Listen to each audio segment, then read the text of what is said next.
What's up mga boy?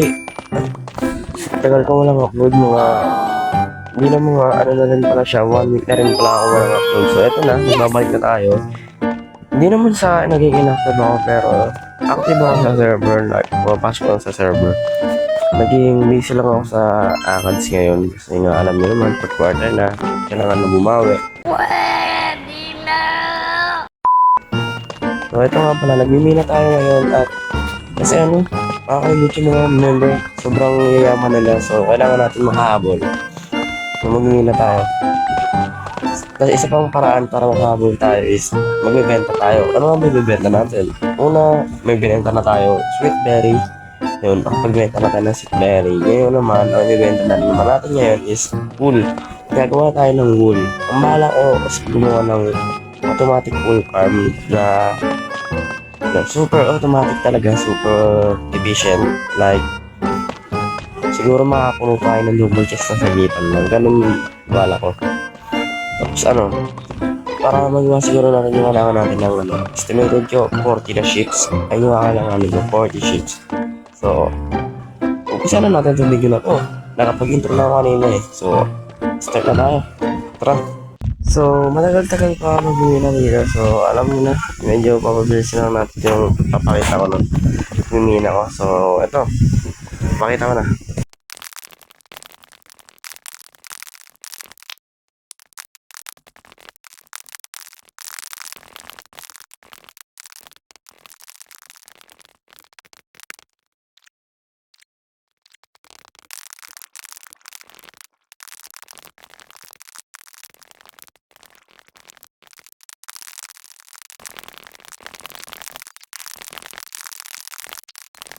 So, ito, pakit na tayo kasi tinawad na ako. Unahin ko na pala yung mga kailangan natin sa shop. So, doon na lang tayo kakita. Tinawad na magmina bigla kasi ang hirap magmina na mag-website na wala pa efficiency 5. Reset kasi namatay ako eh. Namatay. So, madali naman yan pagkakita billions namin. Which is meron na kami. Nanatay na lang namin may mga hanap na fortress para sa base rad. Kasi yung base rad yung gamitin namin. Pag mga portion ay procure natin sa Pilipino para maging discount yung Pilipino. Ayun, sana naintindihan nyo. Ito na dito tayo sa base natin. Kasama natin si Jace. Ayan, kasi hingin niya yung mga couple flashlight ko. Ito na lang naman. Hindi na ako nag-mina pa ulit kasi ayan, tinawad niya ako. So baka ano, kailanganin niya. So bigyan na sa kanya. Bigyan na sa kanya. Hindi naman natin kinagamit. Share your blessings kumbaga. Ayan. Ang dami rin niya. Pero bakit mo na kinakain niya yung shovel? Uunin mo na yan. Hindi ko need. Pero nakain niya pa rin yung shovel niya. Grabe.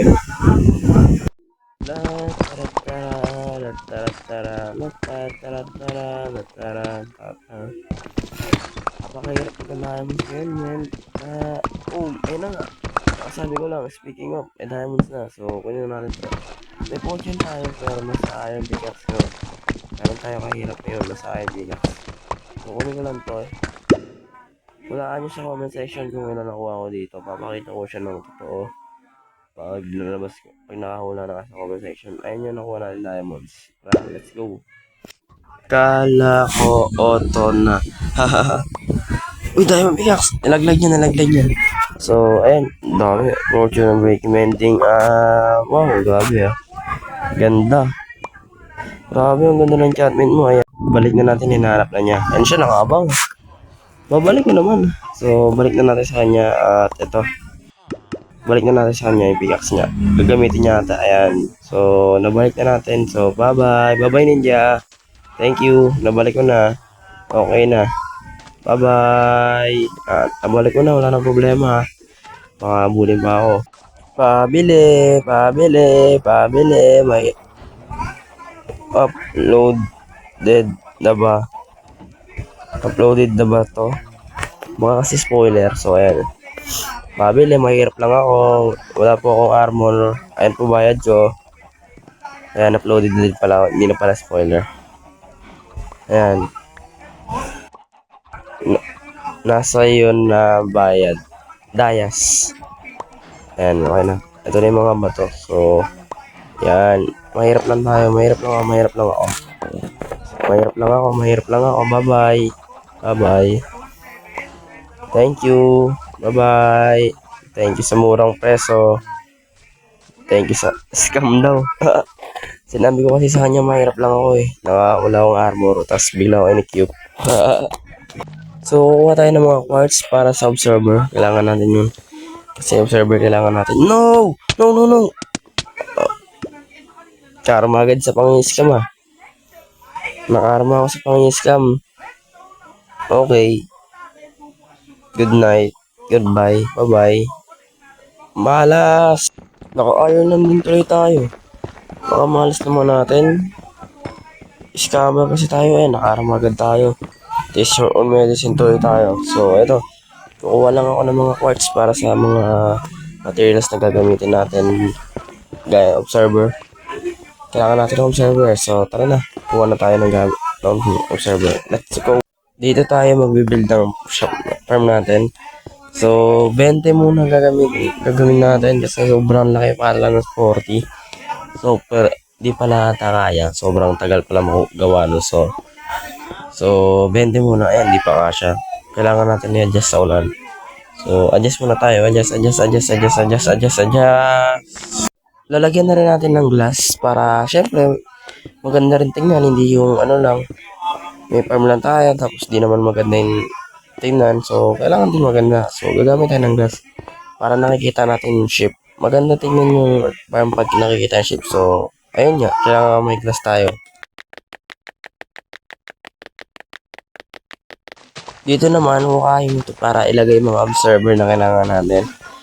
Yung takbo pala ng ship farm, kung hindi nyo pa alam is, meron dong grass block na pag kinain ng ship, madidetect siya ng observer na magpapower ng dispenser na to na may laman na shears. Tapos masishears yung ship.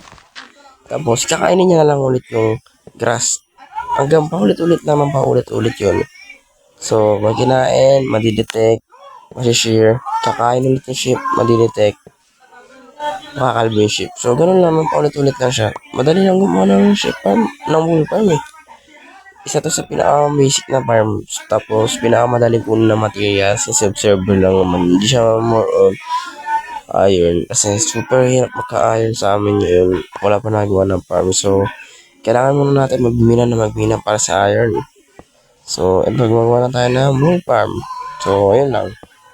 Tapos, dito naman sa ilalim. Explain ko rin ba? Alam nyo na naman to eh. Dito may, tumatakbo na cart na may hopper.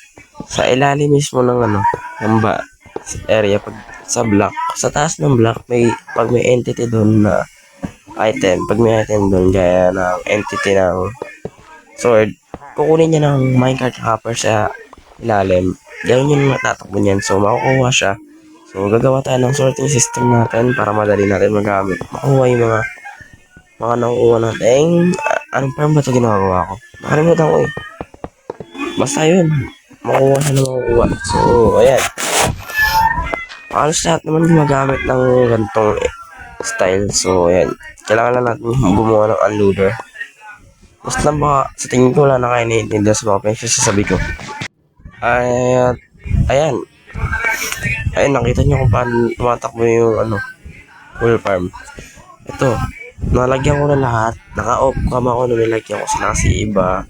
Saan may pinupupunta. So, ayan. Dito, 20 na ship to. So, bala ko pa lagyan yung harapan nila. Yung harapan.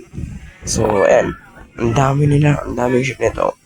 Imagine, 20 parang yan. Mayroon pa sa harapan niya. So, magiging 40 yun. So, ayan. Sa episode na rin pala na to guys, wala tayong time-lapse, wala tayong masyadong editing. Pambawi lang to. So, bawi tayo next episode pa. Yan, may one stack agad siya. So, balikan ko kasi yung pag nagawa ko yung pangalawa pa niyang batch. So, ito. Kasanay naman tayo. So, dito, kuha pa tayo ng quartz. Kakalangan natin ng quartz. Mas madaling access yung base nila Ogo. Pero wow, may ice spot na dito. So, sana ituloy na nila hanggang shopping district para madaanan na yung portal ito. So, ayan. Kuha ko quartz, tapos gagawin ko na yung pangalawang batch noon, bali naging 40 ships yun. So, ayun. Sobrang dami nun.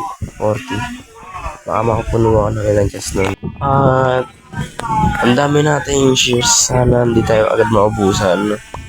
Yan, sana hindi tayo agad maubusan itong mga to. Kasi iba, tumatakbo ng tumatakbo. Isa, offline. So, ayan, kailangan natin ito lagyan.